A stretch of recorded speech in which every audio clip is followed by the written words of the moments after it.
Some secrets are worth risking everything to uncover. Ilara was a young archivist, her spirit too restless for the quiet halls she called home, while her people lived in peaceful ignorance, governed by elders who decreed all ancient knowledge forbidden. Ilara secretly studied star charts that glowed with celestial pathways. Her goal was to prove the existence of the legendary memory towers, monolithic watchposts said to hold the lost histories of their world. By the end of this journey, you will understand how forgotten guardians can preserve truths that redefine an entire civilization. She risked permanent exile for a truth that could shatter her people's carefully maintained peace. What hidden story could be so dangerous it had to be erased from memory? I am always curious to know, where are you listening from right now, and what is the local time where you are?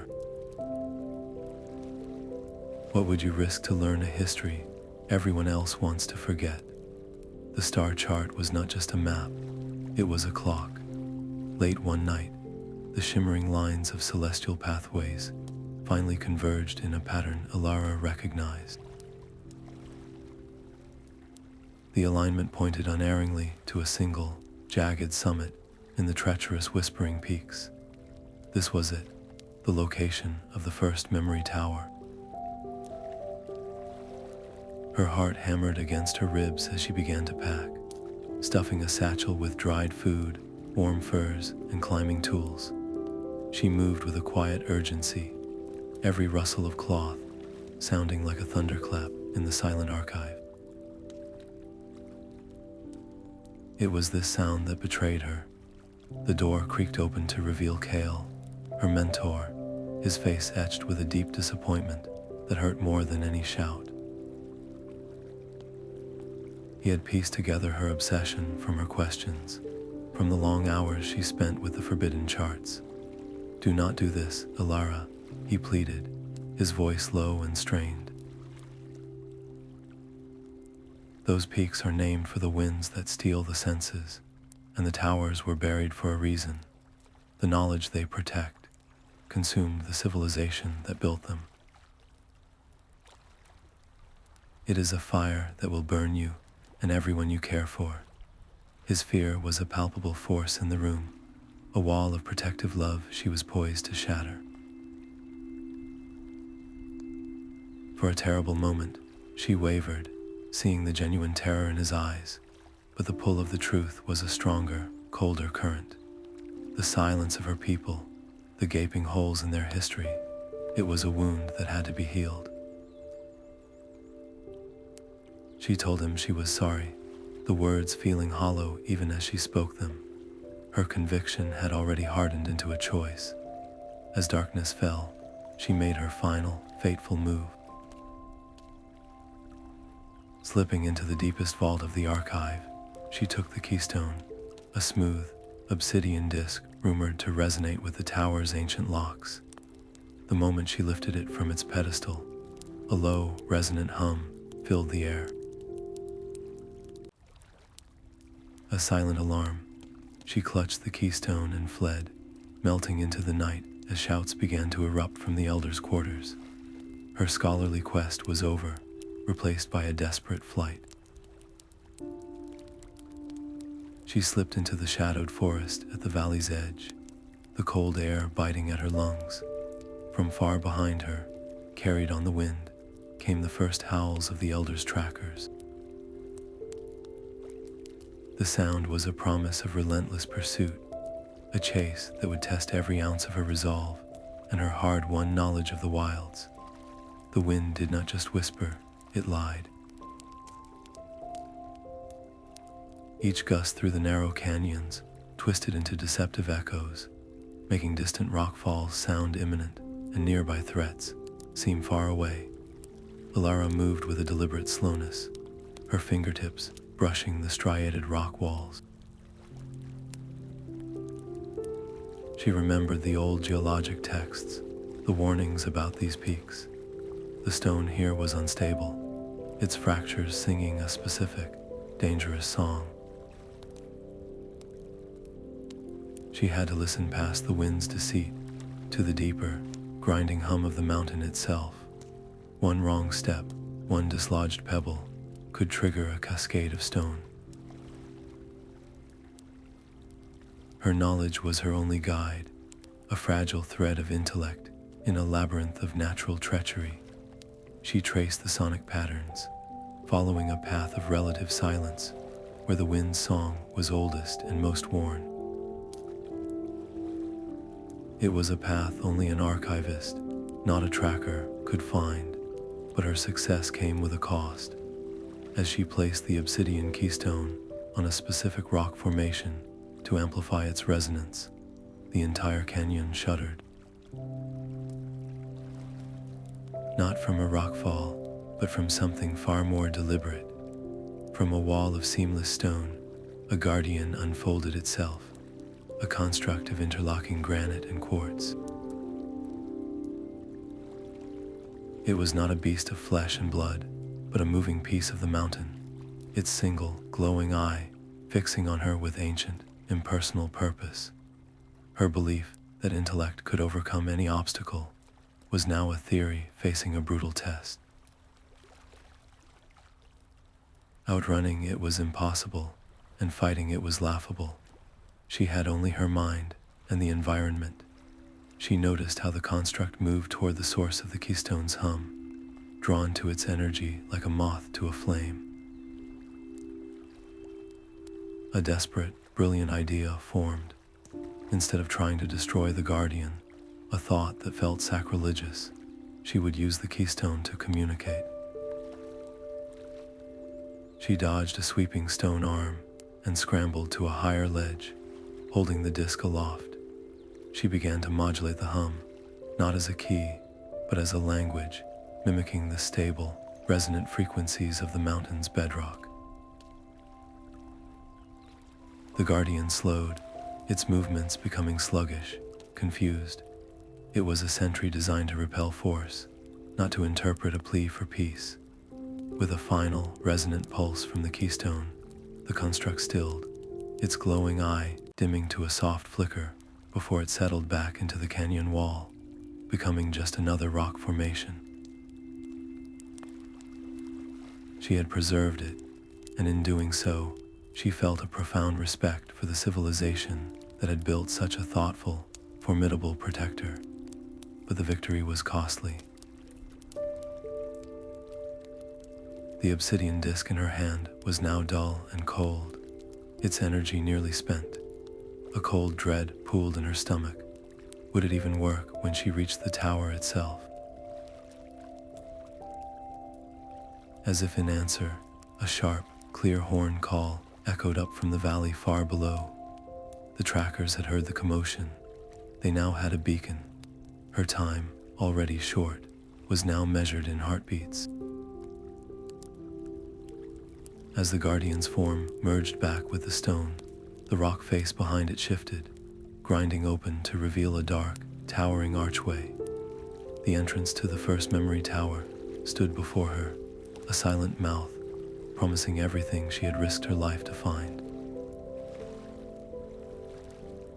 But the distant, eager sounds of the hunt were a relentless reminder that every answer she sought had a price, and the bill was coming due. The air inside the tower was not still, but thick with a silent vibration. It hummed through the soles of her boots, a deep resonance that spoke of immense power sleeping within the stone. Before her, a second door barred the way, its surface a mosaic of swirling, liquid light. It was a lock, but one that defied physical tools. The patterns shifted and flowed, forming and dissolving familiar star clusters from her charts. Her heart sank as she looked at the cold, dark obsidian disc in her hand. It was useless now. The solution was not a key, but knowledge. She had to use her mind to align the constellations, to prove she understood the language of the builders. With trembling fingers, she reached out, not to touch the light, but to guide it. She traced the path of the celestial river, her movements pulling the luminous dust into its proper, ancient alignment. One by one, the major constellations clicked into place, the light brightening with each success. With the final star positioned, the door did not simply open. It dissolved.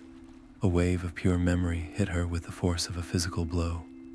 It was not a single thought or image, but a torrent of sensation.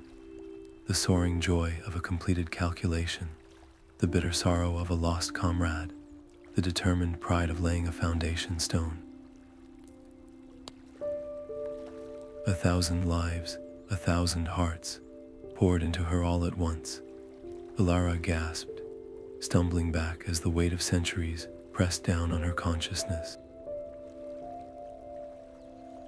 She was no longer just Alara, the archivist in a stone tower. She was a builder, a scholar, a mourner. The flood threatened to wash her away, to dissolve the edges of her own self into this vast coral sea of the past. I am Alara, she chanted silently, a desperate mantra against the tide. I came for the truth. She clawed for an anchor, for one solid piece of her own purpose. The Great Migration, the story of how her people first came to this land. She focused every ounce of her will on that single question, using it as a filter, a sieve for the overwhelming flood. Show me the exodus. The chaos of sensation began to order itself. The foreign emotions did not vanish, but they now flowed around the core of her identity, like a river parting around a steadfast stone. She saw vast ships of woven light crossing a star-flecked void, felt the desperate hope of refugees seeking a new home. This was the history she sought. And with that clarity came a new, terrifying understanding.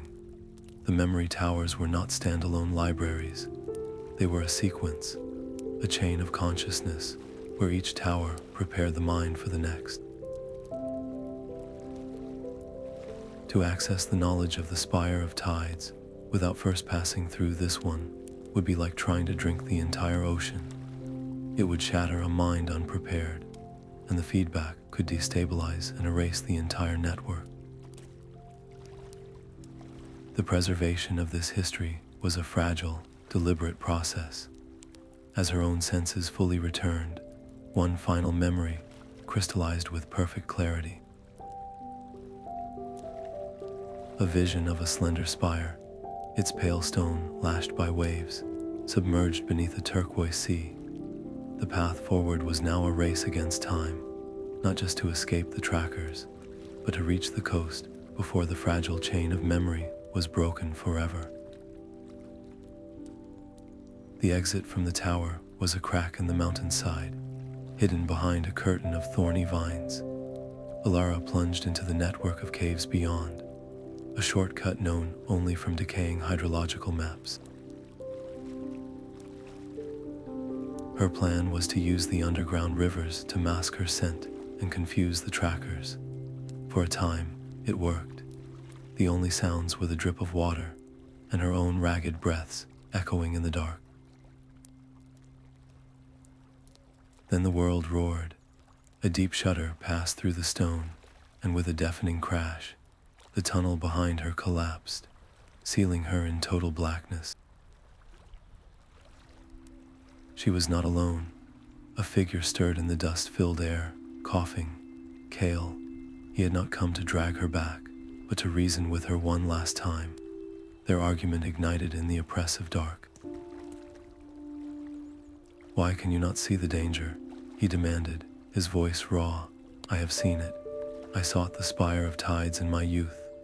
My partner, Lyra, she was consumed. The towers do not just test you, Alara. They judge, and they erase those found unworthy." His confession hung between them, a ghost in the confined space.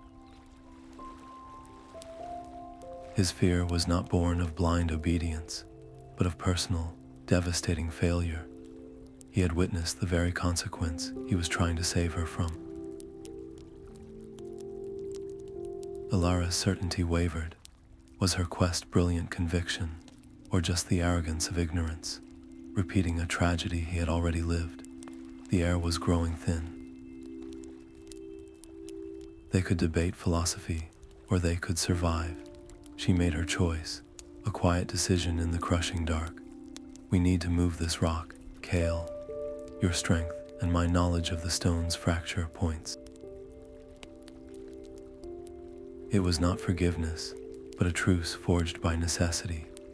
Together they worked, a slow, grueling dance of leverage and precision. As the first sliver of light pierced through the rubble, something else had shifted.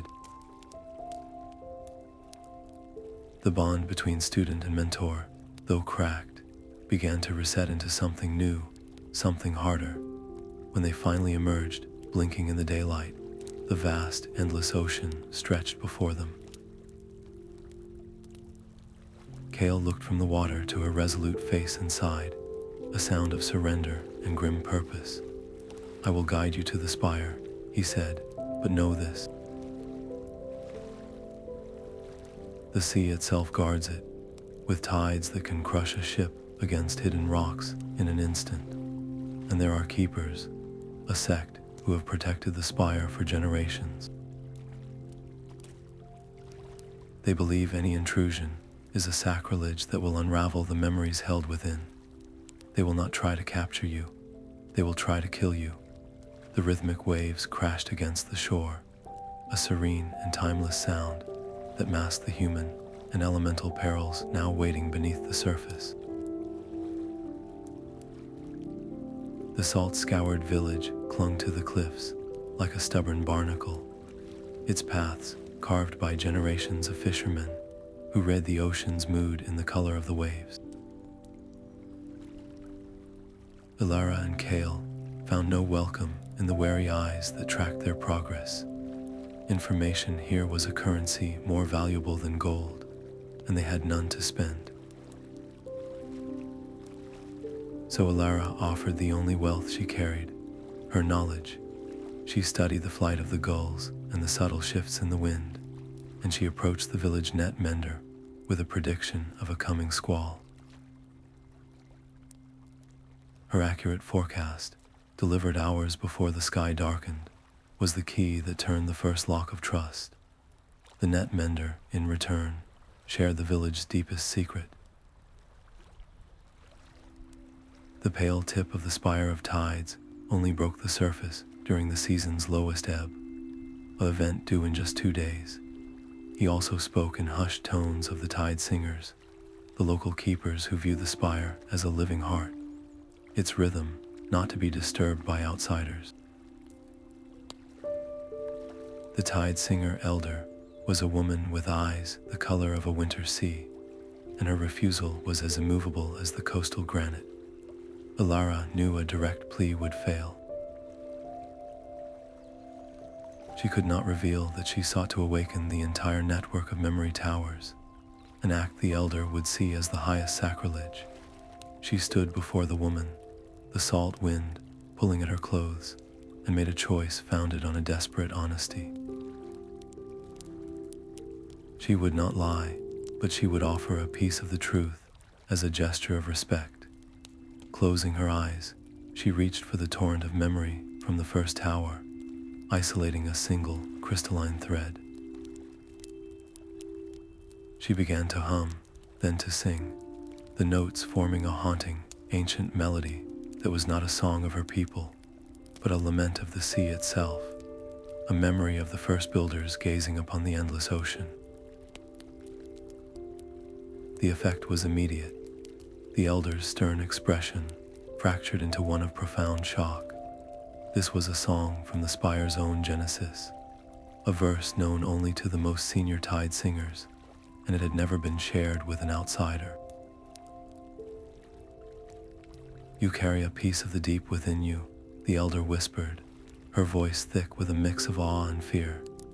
She provided the sacred tide charts, marking the precise window of the low tide, but her warning was grim. The spire's guardian is the ocean itself. The tide does not simply recede, it holds its breath, and when it exhales, the water returns in a raging wall that has drowned every soul who ever misjudged its speed. As they turned to leave, Alara noticed a young man on a high cliff path, his gaze fixed on them. The elders' truce was temporary, and their movements were now being watched. With the fragile parchment of the tide charts in hand, their planning began in earnest. The window for entry was brutally short, a matter of minutes.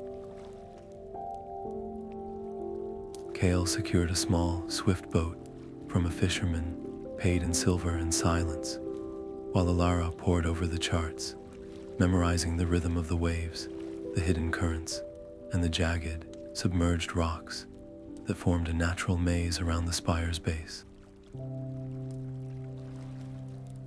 Their preparation was a silent, focused ritual. Every piece of gear was checked and secured, every possible mishap considered. The ocean was an unforgiving ally that would turn on them in an instant, and the tide singer's scout on the cliff was a constant reminder that their greatest challenge might not be the sea, but the people who revered it. The ocean floor was a ghostly landscape, exposed for a fleeting hour. Slick, emerald seaweed draped jagged rocks, and trapped seawater shimmered in deep, dark pools that hid who knew what. Their path was a treacherous puzzle, marked not by signs, but by ancient glyphs carved directly into the reef. Alara translated them as they moved, her fingers tracing symbols for safe passage and false door, with an urgency that made her hands tremble. Kale moved with a warrior's caution, testing each barnacle-crusted foothold before committing his weight. He was her shield, his experience a steadying force in this alien world. Then the reef groaned, a massive, unstable pillar of coral and stone, undermined by the receding water, shifted without warning. Kale shoved Alara clear, but a falling shard of rock caught his leg, and the sound of his sharp, stifled cry was worse than the crash of the collapse. He sank to one knee, his face pale with pain. This was her fault. The thought was a cold knife in her gut. Her obsession had led them here, and now Kale was paying the price. Was a forgotten history worth a life, worth the suffering of the one person who had tried to protect her? The doubt was paralyzing, but as she rushed to his side, the old Alara, the solitary archivist, would have seen only the delay. The person she was becoming saw her partner. She tore a strip from her tunic, her movements quick and sure as she applied pressure to the bleeding gash on his calf. "We do this together, or not at all," she stated, her voice leaving no room for argument. His grim nod was a silent transfer of trust. The partnership was now equal.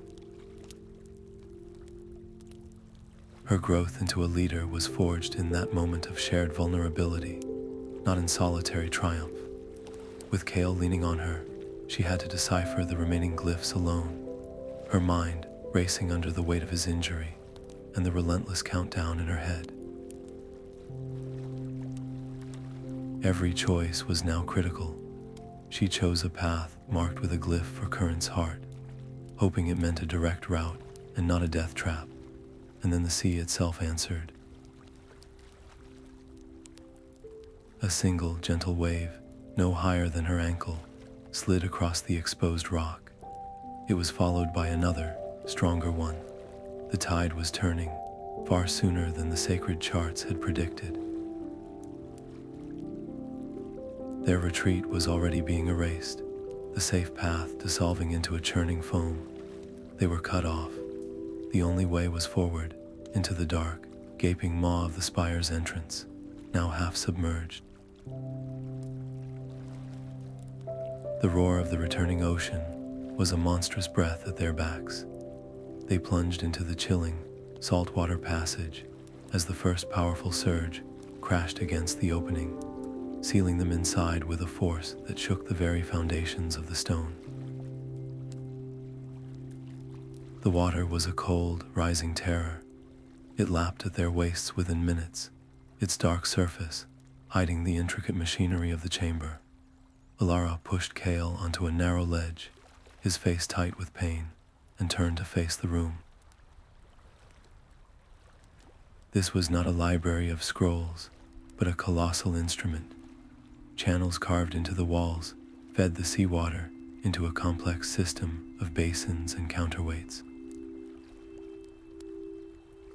The pressure of the incoming tide was the only key. She saw it then, the logic in the flow. The builders had not fought the ocean, they had composed with it. Her hands, numb with cold, scrambled to shift a series of stone sluice gates, redirecting the water's force. Each correct alignment made the chamber groan and shift, massive sections of the floor rotating to form new pathways. It was a race against the rising water and her own fading strength. With a final, thunderous click, the central basin drained, revealing a pedestal holding not a book, but a pulsating, liquid core of light. This was the spire's heart, and it was already speaking to her. A single touch flooded her mind, not with the chorus of the first tower, but with a sharp, painful clarity. She saw the builders not as a unified people, but as a council divided, a faction arguing for sharing their vast knowledge with the fledgling civilizations of this new world, and another, led by a revered architect, who believed such gifts would only lead to ruin. The architect's betrayal was not one of violence, but of silence. He had sabotaged the network, creating the guardians and the trials not just as protection, but as barriers, ensuring the knowledge would remain forever locked away, even from his own people. This was the hidden schism, the reason the towers were not a gift, but a secret. The history her elders feared was not one of dangerous power, but of a profound, self-imposed isolation, born from a lack of faith in others. The water was at her chest now, the chamber shuddering violently. Kale called out, his voice strained. She was torn, the weight of this revelation demanding contemplation, but the rising tide demanding action. The memory core could not be left to be reclaimed by the sea. Her choice was instant. She pressed the dormant obsidian keystone against the glowing core. The disk flared to life, not as a key, but as a siphon, drawing the liquid light into itself until it solidified into a single, warm, azure crystal. The moment it separated from the pedestal, a deep, grinding crack echoed through the spire. The failsafe, the architecture was rejecting its own stolen heart. The way they had entered was now a solid wall of churning water. The chamber was coming apart around them, stones crashing into the flood. Alara shoved the crystal into her tunic and grabbed Kale, half dragging him through a new exit that had been revealed by the shifting floors. They fought not just the water, but the spire's dying convulsions, swimming through collapsing corridors as the ocean reclaimed its domain. A final, desperate surge carried them upward through a maelstrom of foam and shattered stone, and they broke the surface gasping, just as the pale tip of the spire vanished forever beneath the waves. They washed ashore, coughing up salt water on the rocky beach. Standing over them were the tide singers, their faces etched with a fury that mirrored the stormy sea. The elder stepped forward, her hand raised, ready to pronounce a sentence for their sacrilege. Then her eyes fell on the azure crystal. now glowing softly where it had fallen from Alara's tunic. The anger in her face did not just fade, it transformed. It became a look of stunned reverence. She slowly knelt, not before Alara, but before the crystal, as if in the presence of something she thought was lost to legend. The guardian had become the supplicant. The secret history had found its keepers, and the balance of power on the coast had shifted in a single, silent moment. The Tide Singer Elder's hand did not strike. Instead, it hovered, trembling, over the glowing azure crystal. Her anger dissolved into a quiet, gut-wrenching awe. "You have returned the heart," she whispered, her voice cracking with an emotion deeper than rage. "The story we have carried for generations was one of abandonment, that the builders left us to the waves without a word. But you bring a different truth, a betrayal. Our ancestors were not forsaken, they were silenced." This revelation forged an alliance as fragile as sea glass. The Tide Singers provided a sleek, swift vessel, its sails woven from a material that caught the faintest breeze, and a crew who knew the hidden currents. But their help came with a price. Alara was no longer just an archivist seeking truth. She was now bound to the Tide Singers' cause, to restore the honor of their ancestors by proving they were the wronged party in that ancient schism. This new allegiance created a quiet, insidious conflict within her. Her goal had always been to preserve the complete history, with all its complexities and flaws. The Tide Singers, however, wanted a story of clear heroes and villains, a narrative that would vindicate their lineage. Could she present the full, unvarnished truth if it showed their ancestors shared some blame in the Great Silence? Would that shatter this fragile trust? She looked the elder in the eye and made her decision. "I will help you restore their honor," she vowed, "but only by presenting the entire story, the full context of the architect's fear and the council's division. To do anything less would be to repeat the very act of silencing we seek to undo." The elder's gaze was hard, but she gave a slow, reluctant nod. It was a compromise that secured their passage, but set a dangerous precedent, tying the quest's success to a potentially manipulated outcome. As they prepared to set sail for the desert coast, the elder delivered one final, crucial piece of information. The sun-scarred pillar is not a forgotten ruin.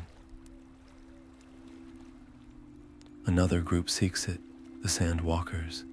They believe the towers hold the key to controlling the very climate, to pulling rain from a barren sky. They will see you not as a scholar, but as a rival for a power that could save their people. The quest was no longer a solitary race against time. It had become a competition, with the welfare of an entire people hanging in the balance. Aboard the swift vessel, with the salt spray stinging her cheeks, Alara unrolled the new memory crystal's projection. It was not just a map showing a route through a vast, crimson desert. It was a schematic of connections, a celestial architecture. The image revealed the sun-scarred pillar, the spire of tides, and the first mountain tower as points of a triangle. And at its center, a fourth, final point, glowed with a soft, steady light. This was the nexus, a unifying tower that could only be activated if all the others were aligned and their memories woven together.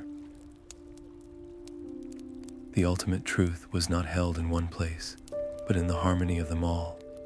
The desert was a crucible of forgotten time. Crimson sand stretched to a horizon that shimmered in the heat, and the only landmarks were the sun-bleached bones of ancient leviathans. Their Tide Singer guide, a quiet woman named Lyra, led them by reading the subtle patterns in the dunes, a language written by the wind. By day, the sun-scarred pillar was invisible, a secret kept by the glare. They found it only by its absence, a strange, persistent coolness in the air at the base of a massive rock formation. They had no choice but to wait, sheltering in the scant shade as the twin suns blazed overhead. The wait ended not with a sound, but with a presence. 4 figures emerged from the heat haze, their robes the color of dried blood, their faces covered by scarves. Sandwalkers, they moved with a desperate grace, surrounding the small group without a word. Their leader, a tall man with eyes as hard as flint, pointed a spear not at them, but at the satchel holding the azure crystal. "You carry a relic of the Sky Makers," he said, his voice raspy from the dry air. "Our children are thirsty. The knowledge in that stone could call the rains back to our land. Give it to us." This was not greed, it was survival. Alara felt the weight of his words. The terrible choice they presented. Was the preservation of a complete history more important than saving a people from extinction? Her own quest felt suddenly abstract, almost selfish, in the face of such tangible need. She stepped forward, her own throat parched. "I cannot give you the crystal," she said, her voice clear against the desert's silence. "It is a key to a library, not a tool for weather. But if you help us enter the pillar peacefully, I swear to you, I will find every memory, every piece of knowledge the builders had about the climate and the rains, and I will share it all with you." "It is a better bargain than a fight you cannot win." Kale tensed, his hand drifting toward his own weapon, but Alara's open hand stayed him. The Sandwalker leader studied her, his gaze piercing. He saw past the scholar to the resolve in her eyes. He lowered his spear. "Your words have the ring of truth. Outsider, we will guide you, but know that the pillar's guardian is not stone or water. It is the desert's own breath given form, a being of pure heat that guards the entrance. To pass, you must sing a song of cooling, a frequency that soothes it. And you must do so before the twin moons rise, for its power grows with the night. As the second sun dipped below the dunes, the sky deepened to a velvet indigo. One by one, the stars emerged, and their light, striking the rock face, awakened a pattern of silver lines. The entrance to the sun-scarred pillar glowed into existence, a geometric archway humming with stored solar energy. From within that light, a new presence stirred. The air before the entrance wavered and coalesced, forming a shimmering, translucent shape that radiated a blistering, dry heat. The low, building hum was not a warning, it was a hunger. The song of cooling was not a melody, but a precise, physical vibration. It started with Lyra, her tide singer voice, finding a low, resonant frequency that made the very sand at their feet dance. Kale and Alara joined her, striking specific, sun-baked stones with pieces of flint, each chime adding a new layer to the sonic tapestry. The Sandwalkers did not sing, but they moved, their bodies tracing ancient patterns in the air that seemed to pull the blistering heat away from the group, creating a fragile bubble of cooler air. Their last precious water was used not to drink, but to dampen the stones, altering their pitch to the final, required note. The combined effort was a desperate symphony against the elemental guardian. The shimmering form of heat writhed before them, its hum shifting from a roar to a confused whisper, and then, with a soft sigh of displaced air, it simply dissolved. They had succeeded, but the cost was immediate. They stood panting in the sudden silence, their throats raw, their water skins empty, and the vast, unforgiving desert now their only true enemy. This shared exhaustion did not bring unity. As they faced the now open archway, a new tension ignited. The Sandwalker leader gestured impatiently toward the dark entrance. We must move quickly before the Guardian reforms. Every moment we delay, our people suffer. Lyra immediately countered, her voice firm. Rushing into a memory tower is what corrupted the network in the first place. We must proceed with reverence, or we risk triggering a collapse that will bury its secrets forever. The conflict was no longer about survival, but about philosophy, and all eyes turned to Alara. She felt the weight of the choice, the ghost of the architect's betrayal, a chilling lesson from the past. Haste had been the original sin. She looked from the Sandwalker's desperate face to Lyra's cautious one, and her decision was clear. "We do this Lyra's way," she stated, her voice leaving no room for debate. The architect feared what rushed, unprepared minds would do with this knowledge. "If we are to be different, we must be methodical. We will enter with care." The Sandwalker's jaw tightened, a flash of frustration in his eyes, but he gave a curt, reluctant nod. The alliance held, but it was thinner now, stretched over a chasm of differing needs. Their cautious entry into the pillar's cool, dark interior felt like a bomb, but it did not bring relief. It brought a heavier pressure. Alara could feel the Sandwalker's hungry gaze on her back, their hope a tangible force. She knew, with a sinking certainty, that exiting this tower empty-handed was not an option. She had promised them a solution for their dying land, and if these memories held nothing about climate or rain, the fragile trust would shatter, leaving them stranded in the heart of the desert with powerful, desperate enemies. The truth she sought now had to be practical. It had to save lives, or her quest for history would end in a very present, very violent failure. The pillar's memory core was a sphere of captured sunlight, and its touch brought no chorus of voices, only a single, stark image. Alara saw a vast network of crystalline towers across the planet, humming with the power to pull moisture from the air and guide rain clouds to the most arid lands. Then she saw the architect, the same man from the spire's memory, standing before the central control array. His face was not filled with malice, but with a profound, sorrowful resolve.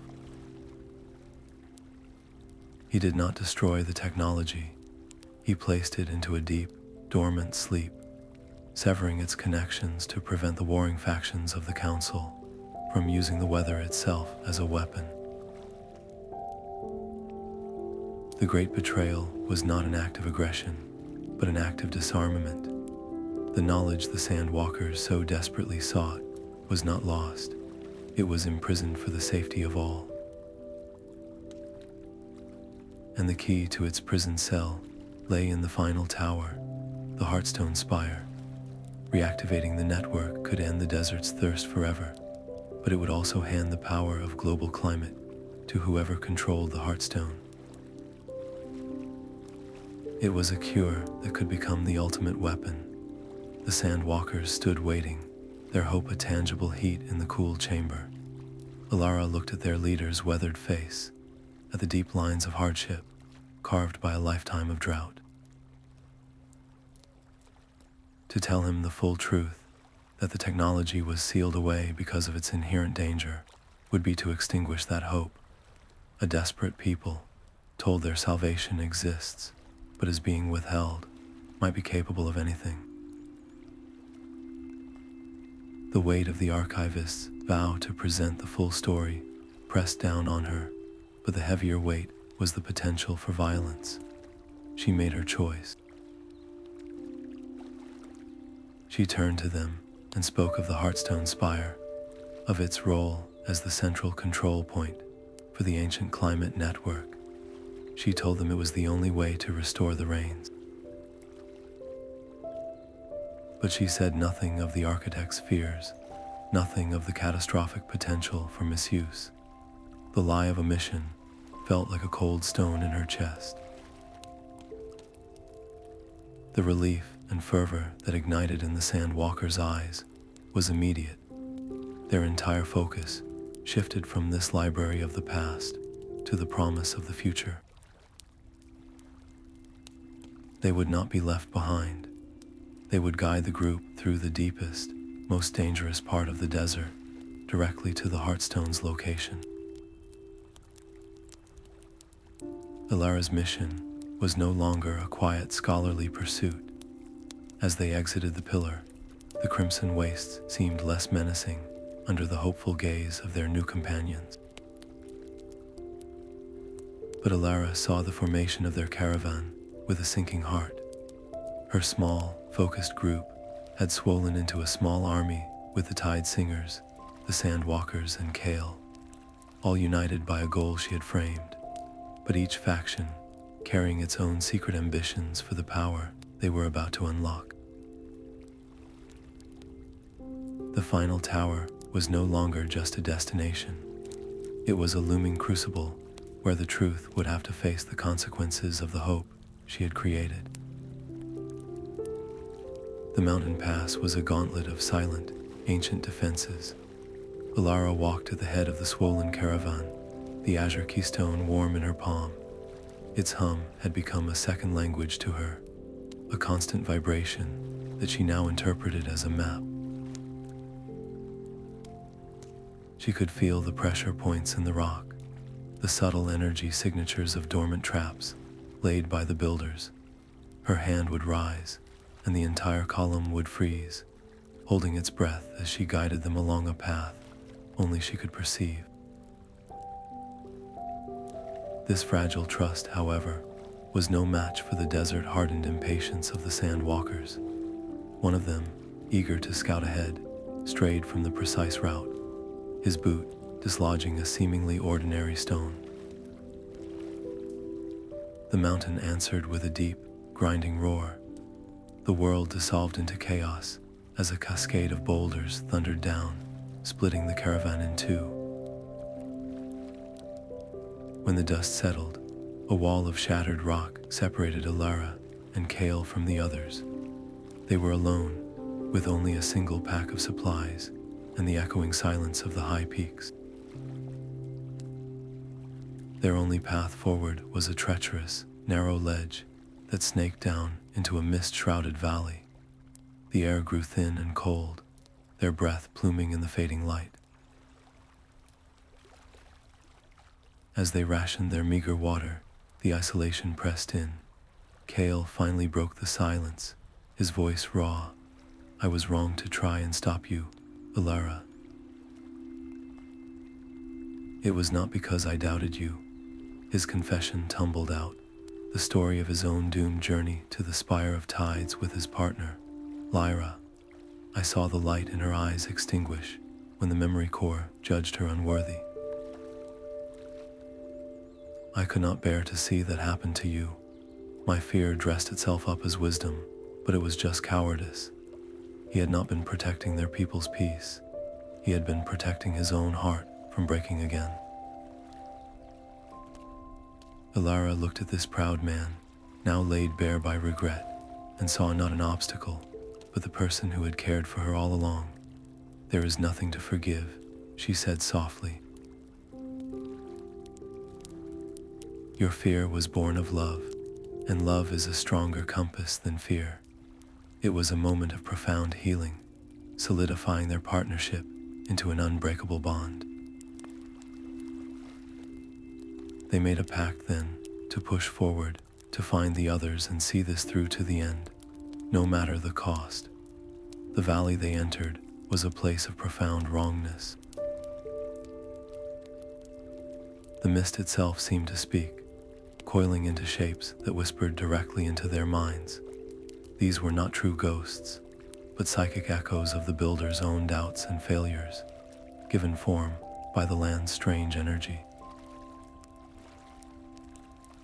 The whispers showed Alara a vision of the tide singers turning on her, their faces twisted by betrayal. They showed Kale a phantom Lyra, accusing him of leading another to her fate. This was not a test of strength, but of spirit.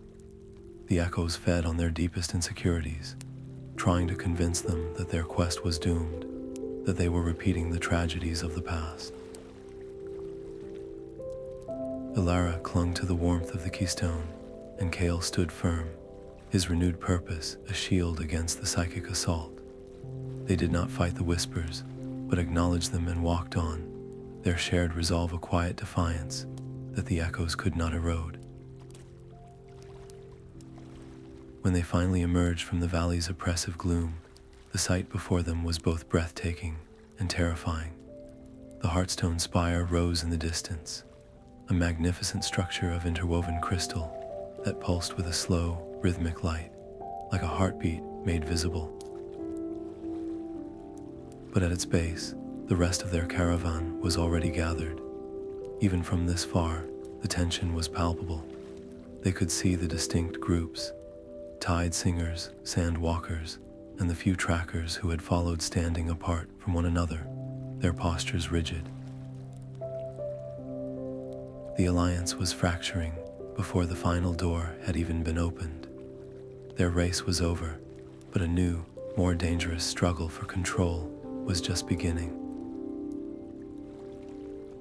The air at the base of the Heartstone Spire crackled with more than just latent energy. The tide singers and sand walkers stood in two opposing circles, their voices sharp and gestures wide as they argued over the ancient stone steps.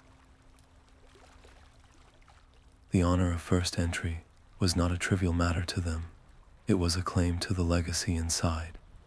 The tide singers invoked their generations of guardianship, while the sand walkers declared their people's desperate need gave them the greater right. Kale's hand went to the hilt of his blade, his expression grim, but Alara stepped forward, placing herself squarely between the two factions. Her sudden appearance created a momentary, tense silence. All eyes turned to her, the keeper of the keystone, waiting for a verdict. The weight of their collective expectation was a heavier burden than any she had carried in the mountains. She understood instantly that choosing one group over the other would not just be an insult. It would be a spark that would burn their entire alliance to ashes. The unlocking ritual required unity, and she was the only one who could forge it in this critical moment.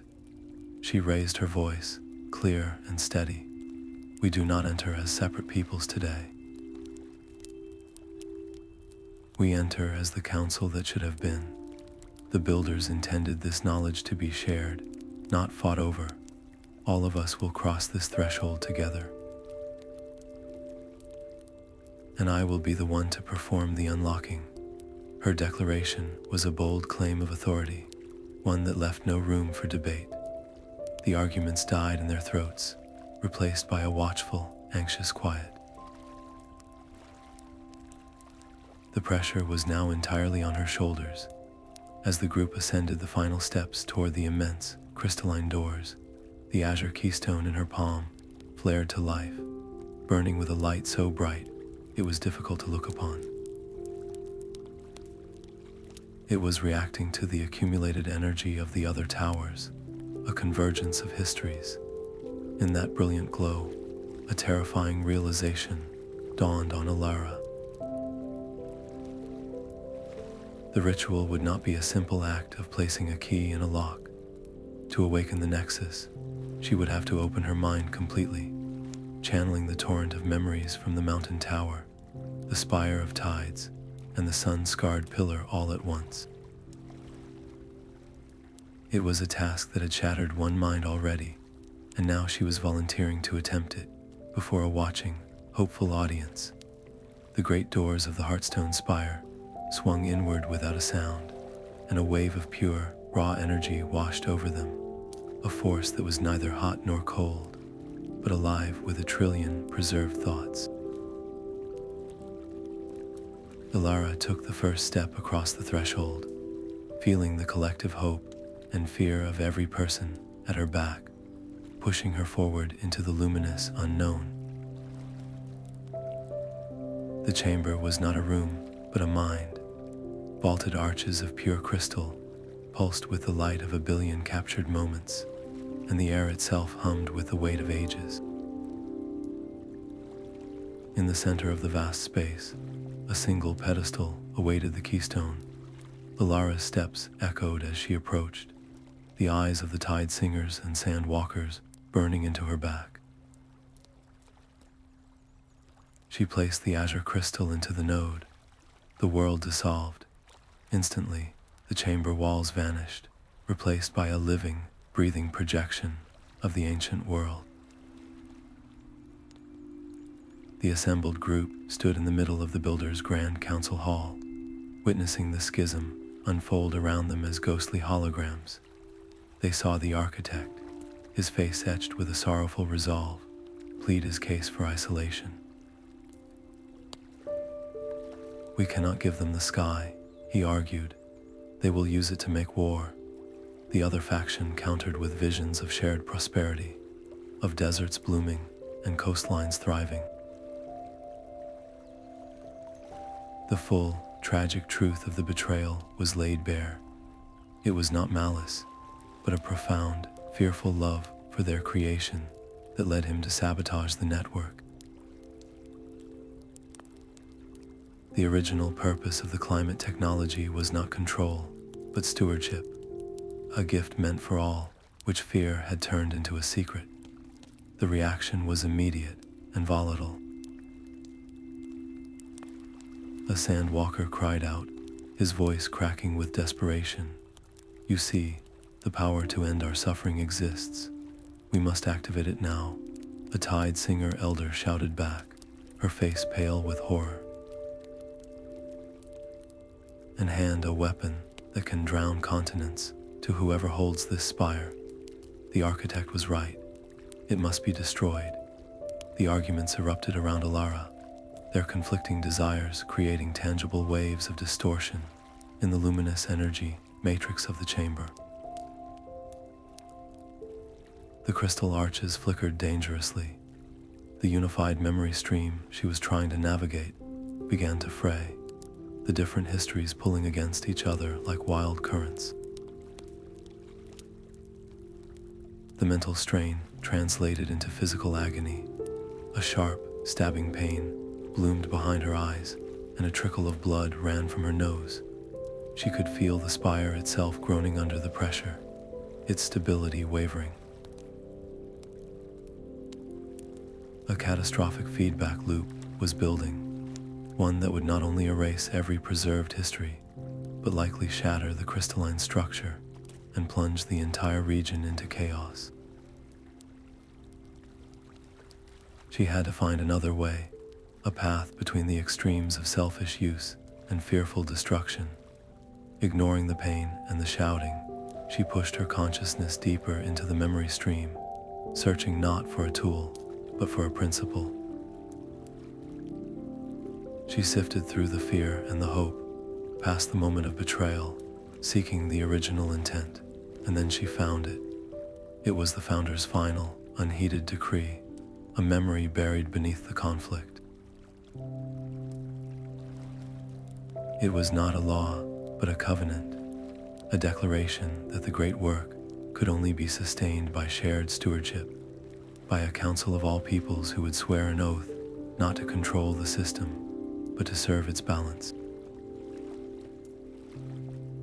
Ilara seized on this memory, weaving its resonant frequency into the chaotic energy of the ritual. She channeled it through the keystone, not as a command, but as an invitation. The projected hologram shifted, the arguing factions of the ancient council fading, replaced by a vision of the planet as a single, interconnected system.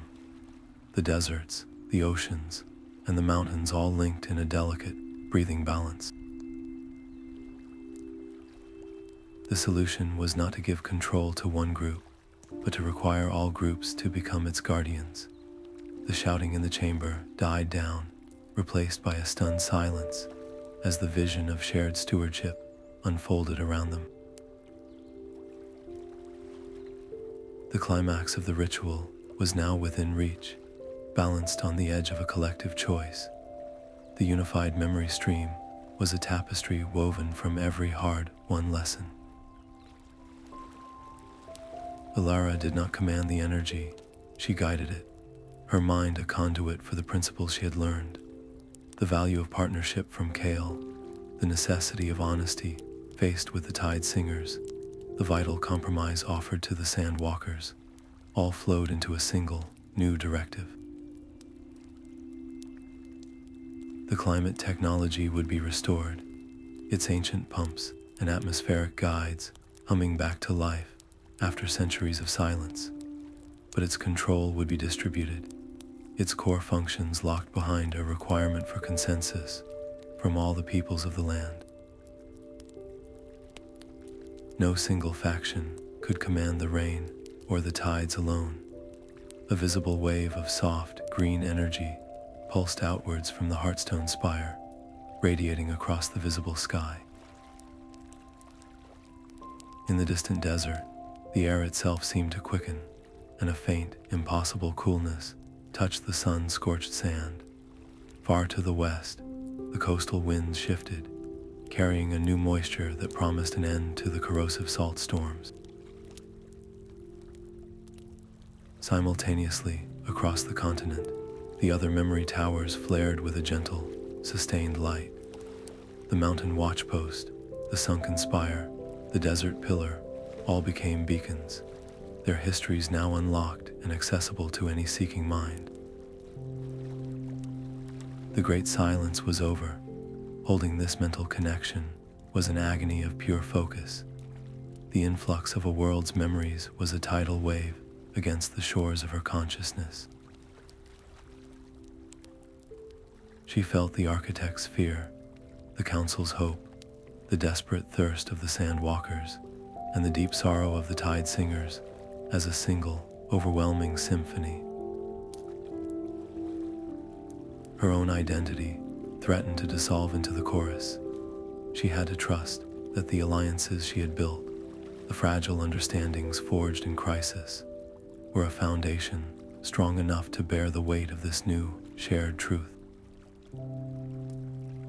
It was the ultimate test, not of her knowledge, but of her faith in the community she had helped create. With the final strand of the ritual woven into place, Ilara made her last, defining choice. She did not cling to the keystone, the source of her personal authority, and the object of so much conflict. Instead, she willed it forward, the azure crystal detaching from her palm and floating toward the spire's central core. With a soft, chime-like sound, it embedded itself permanently into the heart of the structure. The histories no longer belonged to one archivist or one faction. They belonged to everyone. The light in the chamber stabilized from a chaotic storm into a calm, brilliant dawn. The pressure vanished, and the last of Ilara's strength went with it. Her legs buckled, and she fell toward the hard crystal floor, but she did not fall far. Supportive hands caught her from every side. Kale's firm grip was there, and Lyra's steadying hold, and even the weathered hands of the Sand Walker leader.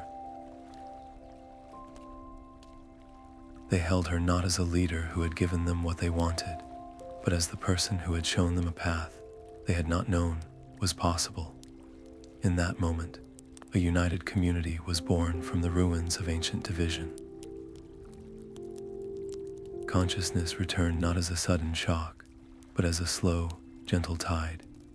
Ilara awoke to the scent of rain-washed stone and the soft murmur of many voices speaking in unison. She was in a newly built chamber, its windows open to a vista she had never thought to see. The Heartstone Spire no longer pulsed with frantic energy, but glowed with a calm, steady light, a luminous thread connecting it to the distant beacons of the mountain tower and the desert pillar. The great silence was truly broken. The factions were not just coexisting, they were collaborating. She watched from her window as Tide Singer engineers consulted with Sand Walker hydrologists, their hands tracing plans for new aqueducts that would channel the restored rains to the deepest deserts. The trackers who had once hunted her now stood guard, their purpose transformed from enforcing silence to protecting the new flow of knowledge. Her solitary quest had become a shared enterprise, the hidden histories now a living, breathing narrative woven into the daily life of the land. Kale found her there, his own posture free of its old burden. He carried a slate filled with requests, not from one people, but from all of them. He had been named the first curator of the United Archive, a role that used his caution not to suppress truth, but to present it with context and care. He looked at her with a profound, quiet pride. "You did not just find the past, Ilara," he said. "You gave us a new way to build the future." The celebration that followed was not for a hero, but for a catalyst. They did not hail her as a conqueror of ancient secrets, but as the one who had shown them how to listen to each other. Her weariness was deep, a fatigue etched into her very bones, but her spirit felt lighter than it ever had in the quiet, restrictive archives of her youth. The past was no longer a weight to be carried in secret, but a foundation upon which everyone could stand. As twilight settled and the spire's light began to softly illuminate the gathering dark, Ilara understood the final, most important lesson. True preservation is not an act of hiding treasures away in the dark. It is the continuous, collective work of building a present that is worthy of the lessons those treasures hold. She looked up at the luminous crystal, a permanent part of the world's heart, and felt the quiet hum of a million stories yet to be told. It was not an ending. It was the first page of a new story, written by many hands. Stone and parchment were no longer enough to contain the new history. The archive rising at the base of the Heartstone Spire was built from the very materials of reconciliation, its foundation stones quarried by sand walkers, and its timber beams shaped by Tide Singer shipwrights. Ilara and Kale oversaw its construction, not as rulers, but as first among equals in a growing council of scholars drawn from every corner of the land. This was not a vault for locking away secrets, but a living institution designed to copy, translate, and teach the unified memories of the towers. Its central courtyard became a bustling crossroads of languages and traditions, a place where a desert elder could debate celestial mechanics with a coastal cartographer. The archive itself was the ultimate symbol of their hard-won unity, a beacon that drew travelers from distant valleys and uncharted islands, all bearing their own fragment of the past to add to the collective tapestry. Yet not every heart was swayed by this new light. Traditionalists within each faction watched the exchange with deepening unease. A Tide Singer elder who had spent his life memorizing a single, sacred epic saw its verses being transcribed for any hand to hold. A Sandwalker lore keener felt the old stories of her people were being diluted amidst a flood of foreign tales. Their resistance was not born of malice, but of a profound fear that the unique identity of their people would be lost in this grand amalgamation. Small disputes flared like desert brush fire. A scholar might find a collection of scrolls deliberately misfiled, or a translator would be met with stony silence when asking for clarification on a delicate cultural point. These were not acts of war, but quiet, persistent protests against the perceived erosion of tradition. Kale was a master at navigating these tensions within the archive's walls, using patience and procedural fairness to calm the waters. But Alara knew the solution lay beyond them. She made a decision that surprised the council. She would go to the dissenters, not to demand compliance, but to listen. She traveled to the isolated coastal villages and the remote desert settlements, sitting with the elders by their fires. She did not come with decrees or arguments. Instead, she told them her own story. She spoke of the lonely archivist in the silent hall, of the fear that had governed her people, and of the terrible, beautiful cost of uncovering a truth that had been hidden. She explained that hoarding knowledge, even with the best intentions, had nearly fractured their world forever. Her personal journey became her most powerful tool, a living parable that illustrated how secrecy breeds fear and how shared understanding builds resilience. Her outreach was a slow, patient labor. Some communities remained aloof, their trust unearned, but gradually, skeptics began to soften. A coastal elder, moved by her account of the Spire of Tides, gifted her a set of ancient star charts his family had protected for generations. It was during this mediation that he shared a curious local legend, a tale of structures not of crystal or stone, but of living wood, said to be hidden deep within the continent's oldest forests. These sites were not memory towers, but something else entirely, perhaps holding an even older layer of the world's history. The stakes of their work subtly escalated. The unity they had built was strong, but it was a foundation that could now support the weight of even greater discoveries. Alara returned to the bustling archive, her satchel filled with new maps and her mind alive with whispered rumors. The reconciled past was secure, but the horizon now beckoned with new, deeper mysteries, suggesting that the story of their world was far from fully told. The first annual gathering transformed the Heartstone Spire's courtyard into a vibrant tapestry of voices and colors. Representatives from every faction stood before the assembled crowd, not to argue, but to report.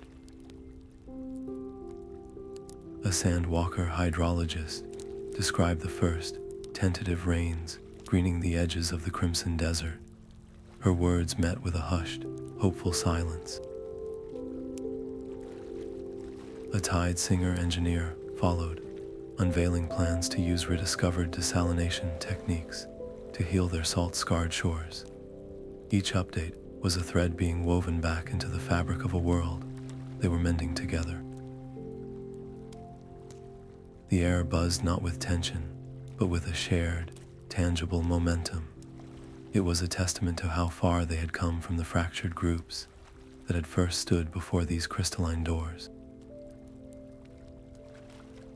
Yet progress inevitably stirs old fears. When a young archivist from the mountain clans presented a translated memory detailing the legend of the living wood sites, a sharp debate ignited. The traditionalists, their influence waning but their conviction deep, voiced their alarm. "We have peace and prosperity," one elder declared. "Why dig in the dark for roots that may be poisoned? Why risk awakening a new schism when the old wounds are finally healing?" Their fear was a powerful, understandable force, a desire to protect the fragile stability they had all fought so hard to build. Alara listened to the arguments, feeling the weight of the moment settle upon her. She stepped forward, her voice calm but firm, carrying across the courtyard. Ignorance has never been a sustainable shield, she stated. The first schism happened because knowledge was hidden, not because it was shared. We cannot fear the past. We must approach it with our eyes open and with a plan. She did not dismiss their concerns, but she reframed the entire endeavor. She proposed the formation of a new exploratory council, one with representatives from every faction, to oversee any investigation into these new sites. Every expedition would be a coordinated, cautious effort, its findings immediately shared with all. It was a system designed to prevent the very isolation and secrecy that had doomed the builders. Her logic, born from painful experience, carried the day. The vote was not unanimous, but it was decisive. The council was formally established, and Alara was named its first head. In that moment, her role shifted irrevocably. She was no longer the rebellious archivist or the charismatic unifier. She had become a steward, a figure of lasting authority, whose decisions would now directly chart the course of their united future. The responsibility was a mantle heavier than any stone, a constant awareness that a single misstep could unravel everything. As twilight deepened, the gathering concluded with the ceremonial lighting of the spire.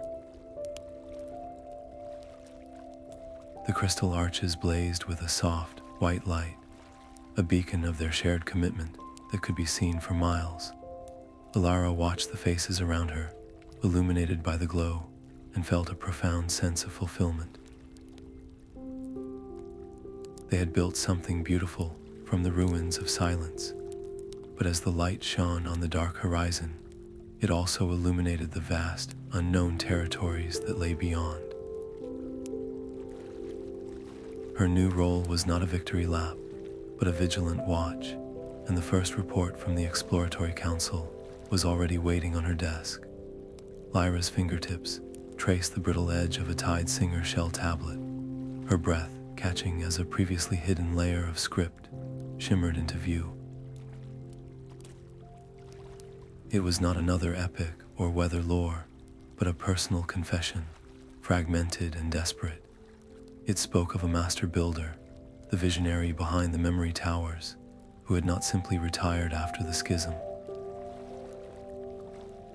He had vanished, taking with him a private journal said to contain the foundational codes of the entire network.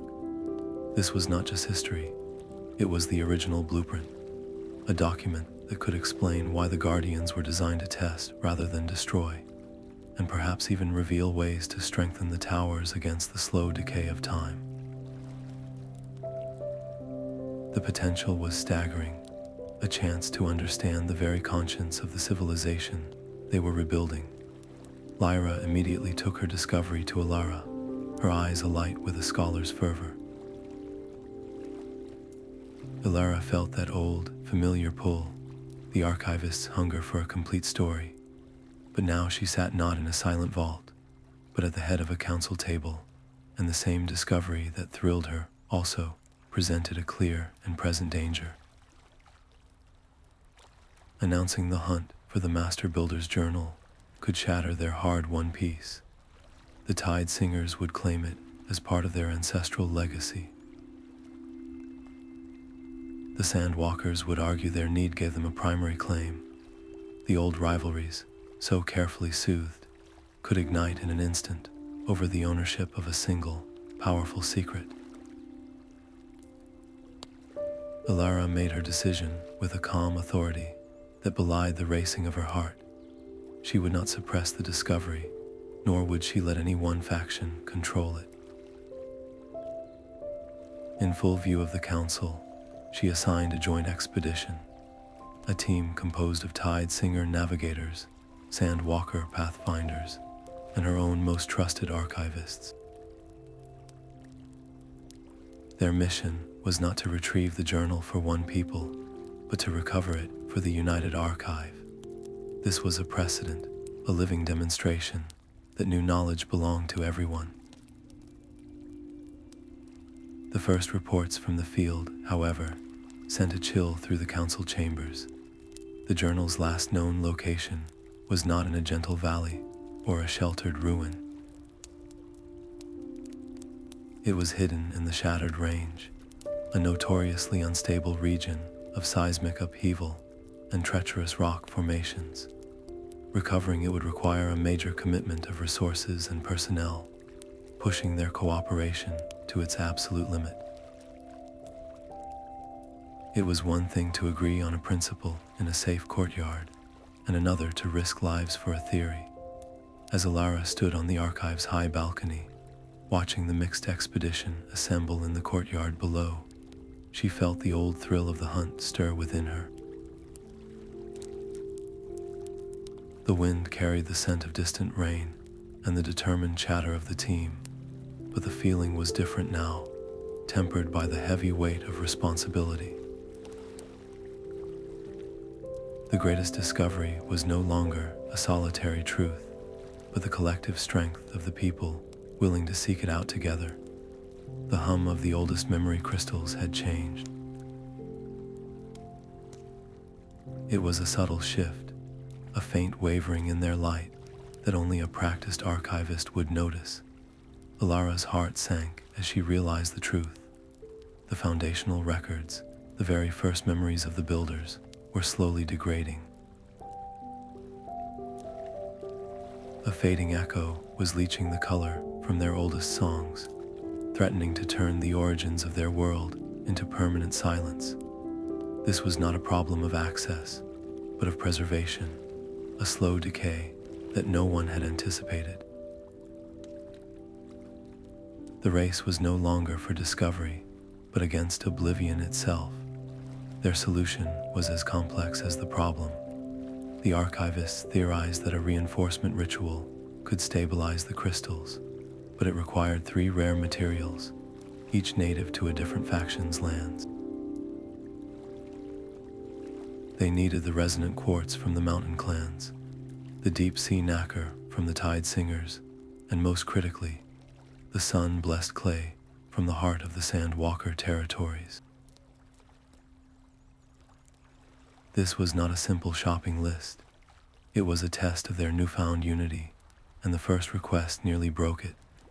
The clay was not just a resource to the Sandwalkers, it was sacred, the very substance from which their ancestral burial markers were formed. To remove it from the earth was seen as a profound desecration. The council chamber grew tense. The Sandwalker representative stood firm, his arms crossed, his refusal absolute. "We cannot dig up our ancestors to save your ghosts," he stated, his voice low and final. Alara saw the deadlock forming, a return to the old divisions. She knew that demanding compliance would shatter everything, so she did not demand. She listened, and then she proposed a different kind of transaction. What if the archive does not take, but gives? We have techniques to preserve the most fragile oral histories. Let us record the stories of your elders, the songs of your lineage, and inscribe them on tablets that will last for 1,000 years. In return, you would grant us a measure of the clay, not as a theft, but as a shared sacrifice to preserve all histories, including your own. The proposal changed the air in the room. It was no longer a demand, but a barter that honored both practical need and cultural sanctity. The Sandwalker elder considered this, his stern expression softening. To have our stories placed beside those of the builders in the Great Archive, he mused, that is a legacy. The agreement was struck, and a team of archivists traveled into the deep desert, their recorders in hand, ready to listen. As they worked, seated with elders in the cool of the evening, a deeper understanding blossomed. The Sandwalkers were not just protecting clay, they were protecting memory itself, and now they were entrusting a part of it to the collective whole. With all the materials finally gathered in the Heartstone Spire, the reinforcement ritual began. It was a symphony of focused energy, the quartz providing structure, the nacre offering resilience, and the sacred clay acting as a binding agent, weaving the faction's essences directly into the failing crystals. As the archivists worked, the faint, wavering light of the oldest memories steadied and grew strong once more, their songs clear and vibrant. Alara watched the process, her mind not on the technical triumph, but on the human one. Each crisis, each challenge, was not a threat to their union, but the fire that tempered it. They were not just sharing resources, they were intertwining their futures. The ritual's success proved that their strength was not in any single tower, but in the unbreakable web of trust they were weaving between them. The new generation of scholars carried the same fire Alara once had, but without the memory of the scars it could leave. Their rebellion was not born of malice, but of an impatient certainty that the Council's caution was a new form of silence. They saw the minor watchpost not as a potential trap, but as a locked door they were clever enough to pick. They bypassed the official channels, using replicated keystones and untested theories to awaken the structure. For a glorious moment, they were successful. The ancient stone hummed to life, and they felt the thrill of unearthing a secret all on their own. Then the Guardian answered. It was not a physical creature, but a wave of psychic energy, a security protocol designed to overwhelm any mind that entered without the proper attunement. The watchpost did not attack them. It simply sealed itself with a deep, resonant boom, trapping the scholars inside a psychic feedback loop of their own frantic thoughts.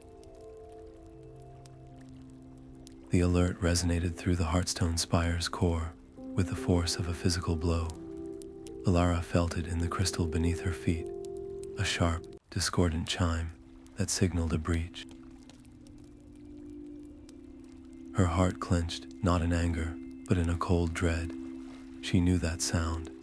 It was the echo of a system rejecting a foreign presence, the same kind of rejection that had once consumed Kale's first partner. The rescue mission was swift and perilous. Council trackers and archivists worked in tense unison to project a stabilizing frequency into the sealed watchpost, a counter-harmony that slowly calmed the psychic storm and allowed the doors to grind open. The young scholars stumbled out, pale and shaken, their arrogance replaced by a dawning horror at what their curiosity had almost cost them. The ensuing council debate was a storm of its own. Traditionalists demanded harsh punishment, a public example to ensure no one else would endanger their hard-won stability. Alara listened, her own history a ghost in the room. She saw herself in their desperate faces, remembered the reckless conviction that had driven her into the mountains. To crush their spirit would be to repeat the Elder's mistake from her own youth, to govern through fear. But to excuse their actions would invite chaos. Her decision was a careful balance. She stood before the entire archive and announced that the scholars would face consequences for endangering themselves and the community. They were barred from independent research for a full season, but then she unveiled the second part of her judgment. That ban would be served under the direct supervision of the Council's most experienced explorers. They would not be punished with idle labor, but apprenticed into a new, formal mentorship program. This was the true resolution. Alara did not simply discipline the rebellion, she channeled it. The mentorship program paired raw passion with hard-won experience, teaching the next generation not just how to unlock doors, but how to listen for what might be waiting on the other side.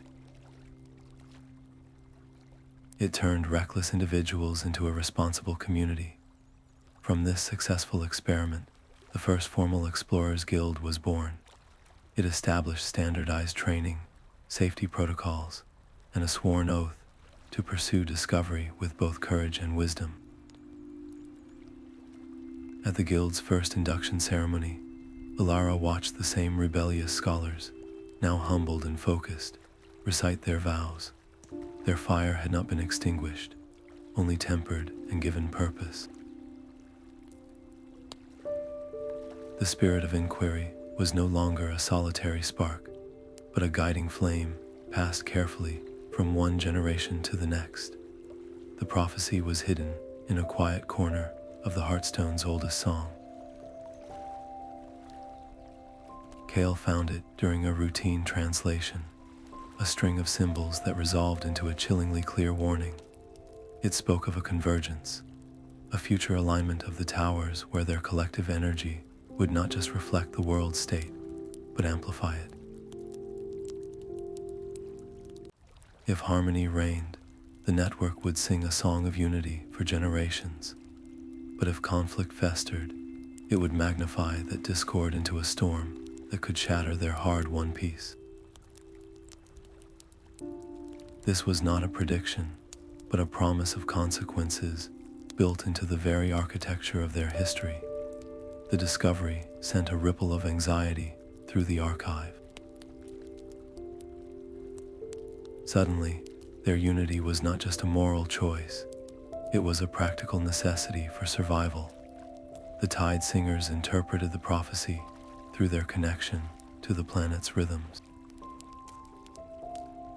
They believed the convergence was an ecological event, a tipping point where the climate network they had restored would either achieve perfect balance or spiral into irreversible chaos. The Sandwalkers, however, saw a social warning. To them, it was about the people, a future moment where either their shared trust would become unbreakable, or their old prejudices would resurface with devastating force. Both views held truth, but the disagreement over the primary threat began to strain their collaboration. Alara watched the subtle fractures form and knew she had to act. She did not call for a closed council meeting. She convened a public summit, inviting every elder, artisan, and farmer who wished to speak. Standing before them, she held up the translated prophecy, not as a secret to be feared, but as a challenge to be met together. The convergence is not a countdown to our doom, she told the gathered crowd. It is a mirror. It shows us that our work is never finished. It tells us that every act of cooperation today is a stone we lay for a stable tomorrow. Her words reframed the crisis. The debate shifted from what the prophecy meant to how they could prepare for any outcome. The summit did not end with a single, rigid plan. Instead, it birthed a joint initiative, a network of observers drawn from every faction to constantly monitor the subtle energies of the towers. They would watch for the signs of the coming convergence together, making the prophecy a shared responsibility instead of a point of conflict. Later, walking the quiet halls of the archive, Alara and Kale watched the new monitors at their work. Every unsettling discovery, Kale mused, seems to weave our bonds a little tighter. Alara nodded, her hand resting on a cool crystal wall that hummed with 1 billion preserved lives. They are not testing us, she realized. They are teaching us how to be ready for anything. The hidden valley was not on any map, a place erased by time and the master builder's own deliberate hand.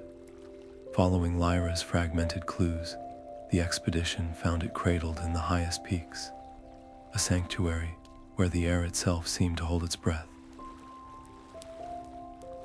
The structure they discovered was not another monolith, but a workshop woven into the living rock. its walls covered in crystalline schematics that still glowed with faint, intricate light.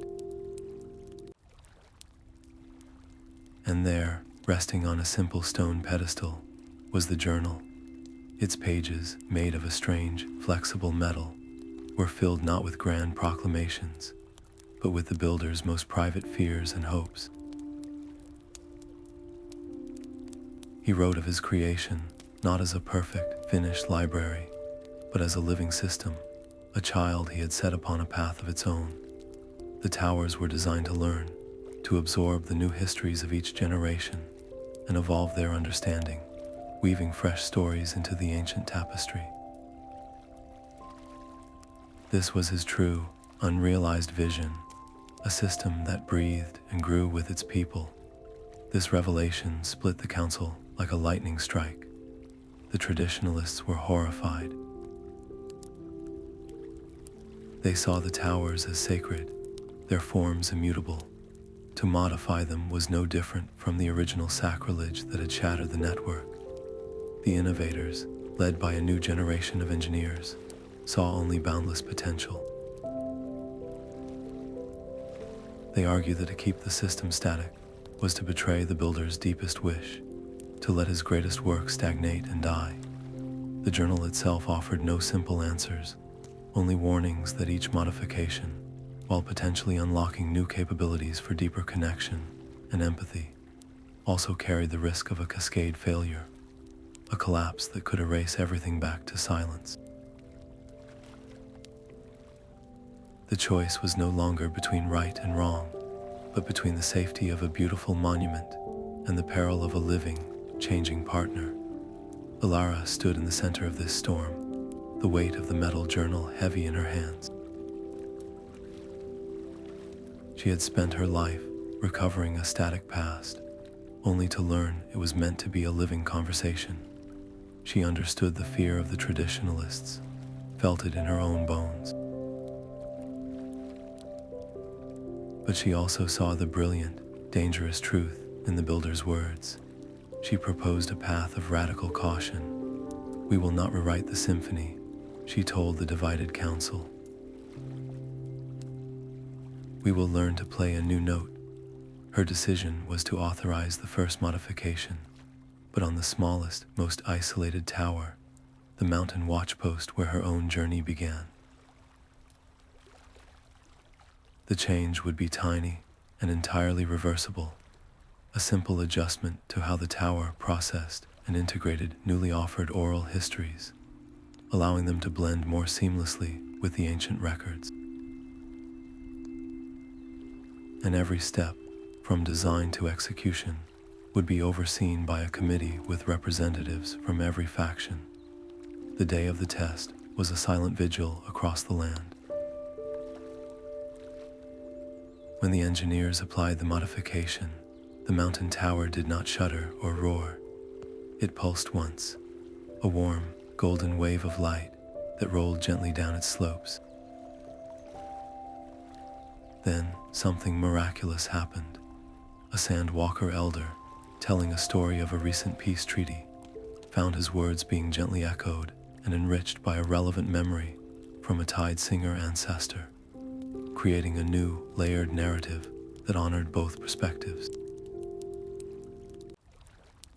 The tower was not just storing information, it was building bridges between them. The system could grow, but with that success came the journal's final, staggering secret. As the modification stabilized, a new set of schematics unlocked within its pages. These were not just enhancements, but tools, intricate devices designed to interface directly with the tower's core during the prophesied convergence. The builder had not just foreseen the alignment, he had built a way to guide its outcome, to help the system choose harmony over discord. The journal was not merely a history, it was a key to the future. Now the true work begins, Alara whispered, looking at the glowing schematics now displayed in the Heartstone Spire. They held the means to influence fate itself, a power that demanded a wisdom they were only just beginning to learn. The council's debates were no longer about the past, but about the shape of the world to come, and every voice in the room knew that their next choice would echo for 1,000 years. The council's decision felt less like a vote and more like a shared intake of breath. To build the Convergence beacon was to accept the builder's final, most daunting invitation. The device was not a weapon or a shield, but a tuning fork for the soul of their world, designed to resonate with the approaching alignment and guide its colossal energy toward harmony. Its activation, however, was a symphony of impossible complexity. It required the mountain tower, the sun-scarred pillar, and the Heartstone Spire to hum in perfect unison, their distinct energies braided together by a ritual spanning continents. A single misstep from any faction, a fraction of a second out of sync, would not just mean failure. It could send a shockwave of dissonance through the network, proving the prophecy of discord right through their own actions. The air in the Heartstone Spire was thick with focused tension as the ritual commenced, the three energies beginning their slow, careful dance. Then the mountain tower flared. A sudden, violent surge from the ancient watchpost, born from a deep, unstable fault line, sent a jagged spike of power racing through the connection. The delicate balance shattered.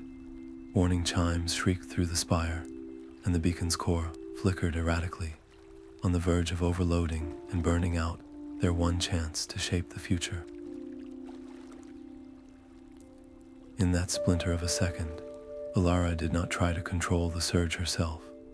Her mind, honed by a lifetime of listening, recognized the unique signature of the mountain's distress, its stubborn geology, its history of isolation. She knew its rhythm better than her own heartbeat. She also knew she was not its master. Stabilizing this required a touch she could not provide. Without hesitation, she shouted a command, delegating control of the mountain frequency to the lead archivist from the High Clans, the one person whose lineage was woven into that very stone.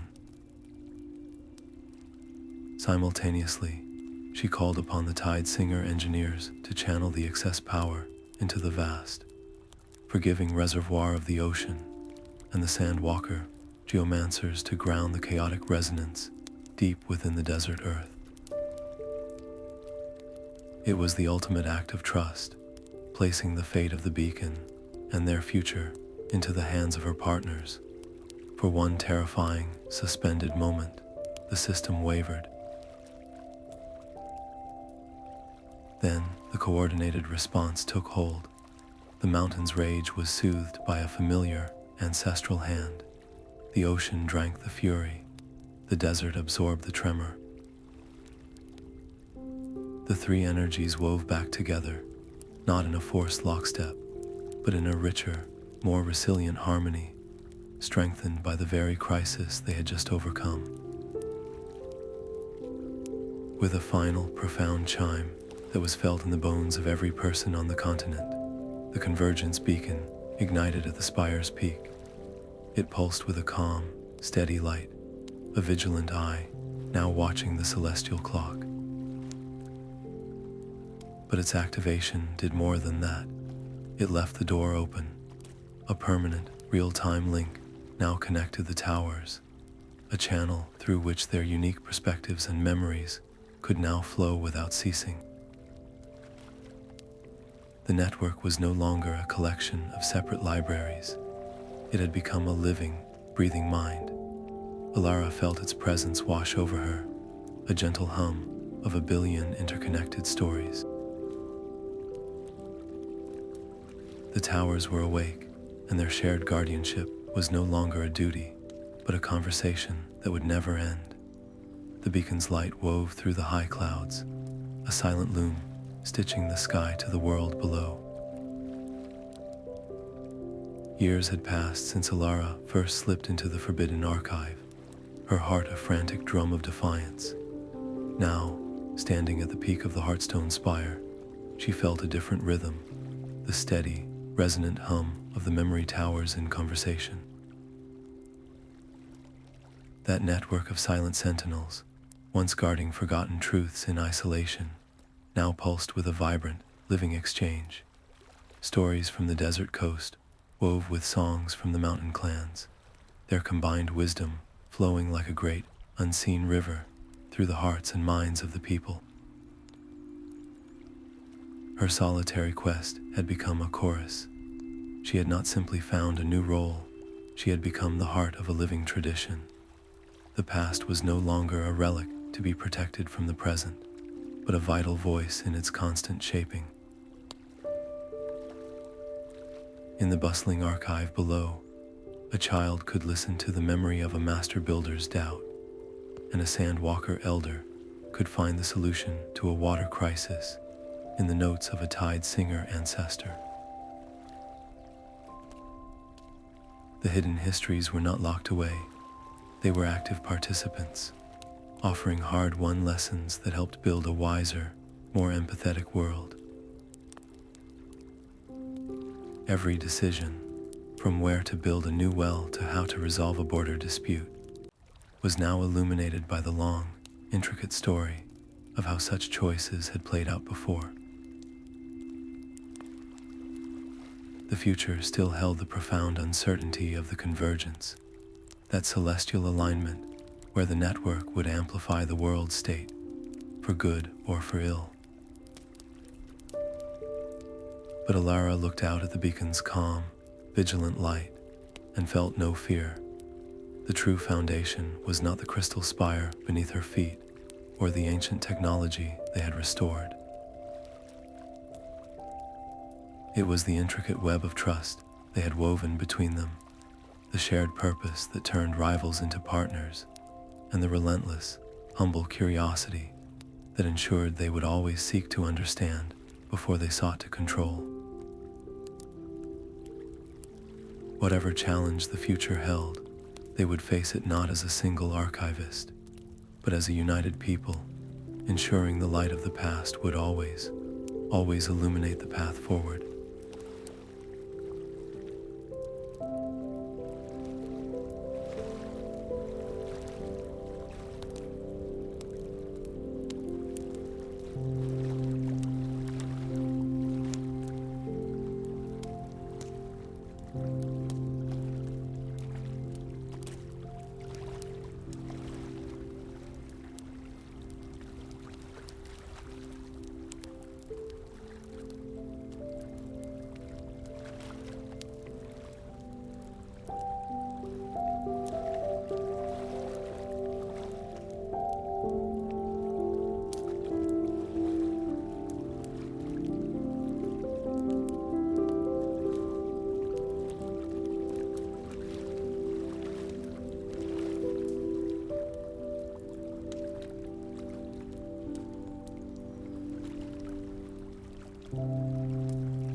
you.